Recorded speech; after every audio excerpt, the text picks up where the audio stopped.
मैं चाहूंगा कि कांग्रेस पार्टी इसका ठीक से जवाब दे।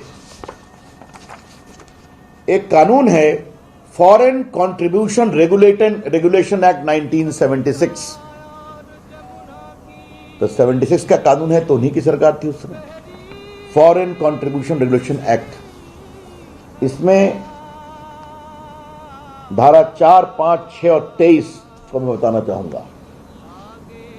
कोई भी कैंडिडेट फॉरेन से पैसा नहीं ले सकता, कोई भी पॉलिटिकल पार्टी फॉरेन से पैसा नहीं ले सकती, और कोई भी पॉलिटिकल टाइप का संगठन बिना सरकार की अनुमति से फॉरेन फंड नहीं ले सकती। विदेशी फंडिंग के मामले में बीजेपी और कांग्रेस की भी अब मुश्किलें बढ़ सकती हैं। दिल्ली हाई कोर्ट ने इस मामले में अपना फैसला सुनाया। कोर्ट ने कहा कि प्रमा फेसी ऐसा लगता है कि बीजेपी और कांग्रेस दोनों ने स्टरलाइट और वेदांता जैसी कंपनियों से फंड लेकर एफसीआरए यानी फॉरेन कंट्रीब्यूशन रेगुलेटरी एक्ट का उल्लंघन किया है।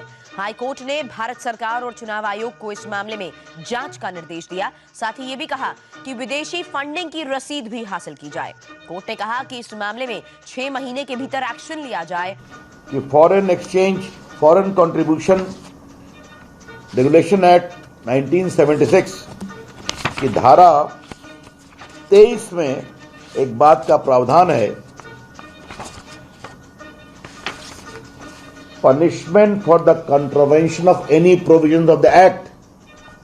अगर कोई इस कानून के किसी प्रावधानों का उल्लंघन करेगा तो उसको 5 साल की सजा होगी।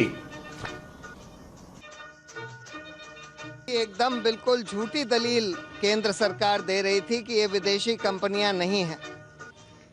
हाईकोर्ट ने इस दलील को ठुकरा कर बोला है कि इन कंपनियों के खिलाफ एफसीआरए में, जिसमें कि कई साल की जेल दी जा सकती है, इन पार्टियों के ट्रेजरर और इन पार्टियों के खिलाफ खूब जुर्माना लगाया जा सकता है, उसमें 6 महीने के अंदर एक्शन लेने के लिए बोला है। और क्या इंटीमेट करना है, इसे मैं पढ़ना चाहता हूं, ये बहुत जरूरी है। Every association so registered shall give within such time and such manner as may be prescribed an intimation to the central government as to the amount of each foreign contribution received by it, the source from which and the manner in which such contribution was received, and the purposes for which and the manner in which such contribution was utilized for. दुर्भाग्य की बात यह है कि ये वही कंपनियां हैं, वेदांत, स्टरलाइट वगैरह, जिनको भाजपा सरकार ने और कांग्रेस सरकार ने लाखों करोड़ों रुपए का फायदा कराया है। तो कांग्रेस पार्टी या तो स्थिति स्पष्ट करे कि उन्होंने सरकार से अनुमति ली थी, अगर ली थी तो क्या कह के ली थी।